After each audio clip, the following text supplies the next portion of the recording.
If you're a podcast host, listen up, this one's for you. My name is Allie Jackson. I'm the host of Finding Mr. Height, a dating and relationship podcast that I've been doing for 4 years now, sharing my positive and practical approach to dating that's built on my own life experience. And I wanted to share another experience that I've had, my secret behind monetizing my show. It's called Red Circle, and I was just telling my colleague about how much I love their platform. With Red Circle, not only am I getting a seamless hosting experience, but I also love the support I receive in ad sales. It's not just typical ad sales either. It's targeted opportunities based on my show and my life. And the platform is super simple. You just set your preferences and Red Circle matches you with sponsors that align with your show. You can vet every opportunity and their platform gives you great analytics. More recently too, my Red Circle team has brought me opportunities outside of my podcast on social media to really augment the podcast partnerships, bring them full circle. I just can't recommend them enough. If you want to give it a try, go to redcircle.com to get your free trial. That's redcircle.com for a free trial.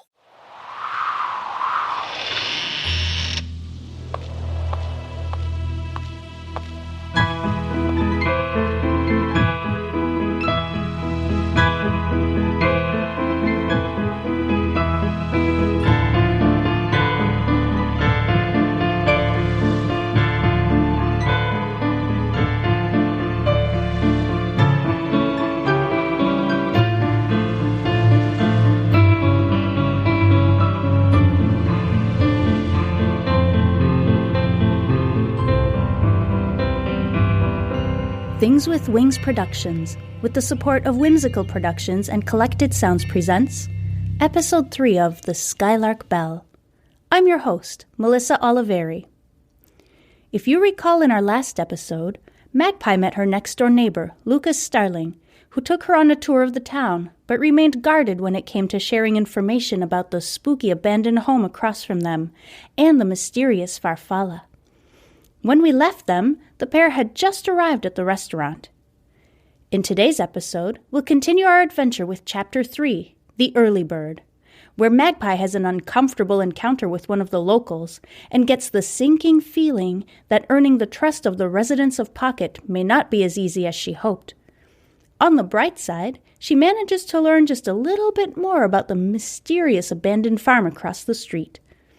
So get comfortable, grab a blanket, a warm drink, and let's get started.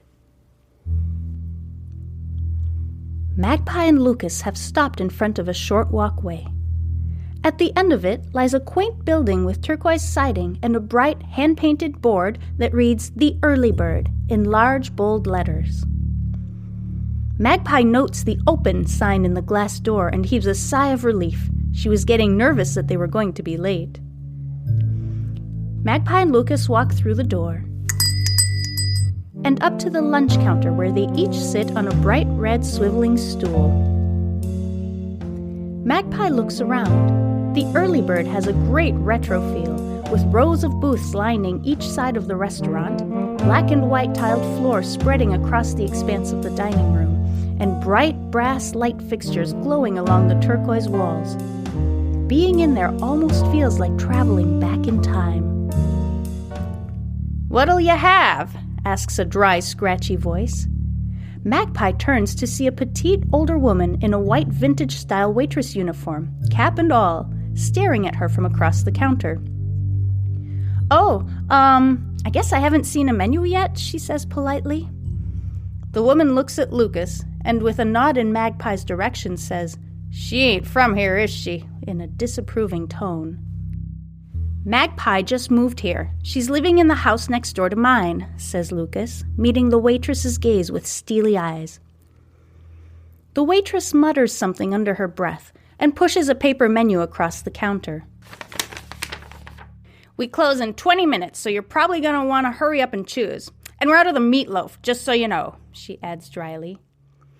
I guess just a medium cheese pizza to go, please?" Magpie can barely speak. She's completely thrown off by the distrust emanating from the woman. The waitress grabs the menu and scribbles on a ticket, slips it across the shelf between the lunch counter and the kitchen, and rings a bell to alert the cook of her order. "Have I done something wrong?" whispers Magpie to Lucas. "Nah, the people of Pocket have lived here for generations.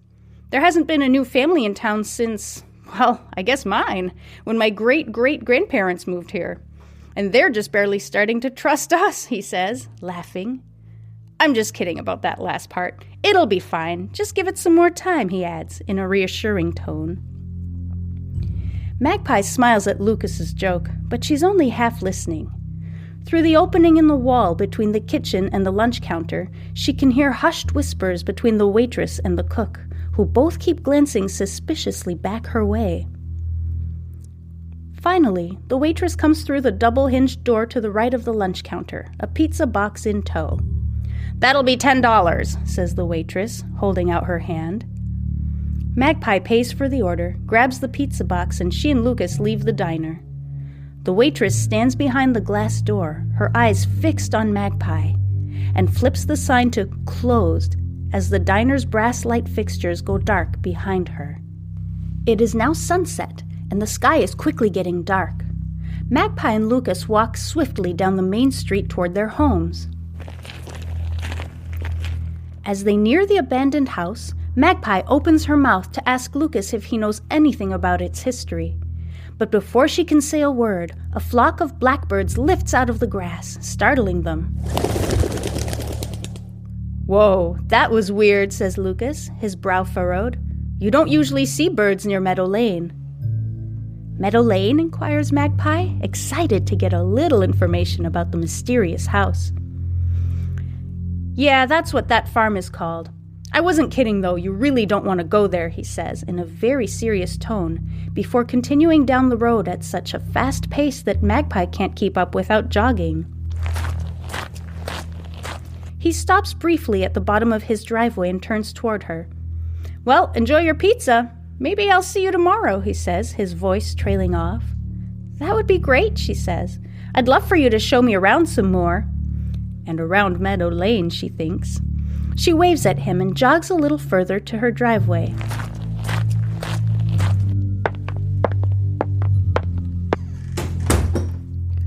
"I was starting to think you got lost," says Mrs. Phaeton, as Magpie comes in the front door. "I ran into the boy who lives next door, Lucas. He showed me around town a little bit." Magpie explains, without mentioning Meadow Lane or the rude waitress at the diner. "I got us a cheese pizza," she adds, triumphantly holding up the pizza box. "Great! I managed to dig out some napkins," says her mom, smiling. They sit at the kitchen counter together, surrounded by moving boxes, eating pizza and talking about how they're going to decorate the house and turn it into their home.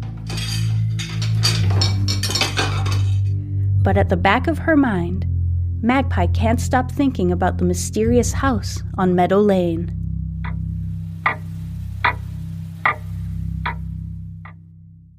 Thank you so much for listening. Join me next week as we pursue our adventure and read Chapter 4 of Meadow Lane and the Skylark Bell, where Magpie lets us in on her most closely guarded secret and meets a new, unusual, and unexpected guest. Oh, and don't forget to subscribe. You don't want to miss a thing. Before I go, I'd like to thank Phaeton Starling Publishing for this fantastically eerie story, and Canel Elanion for composing equally fantastic and eerie music for this podcast.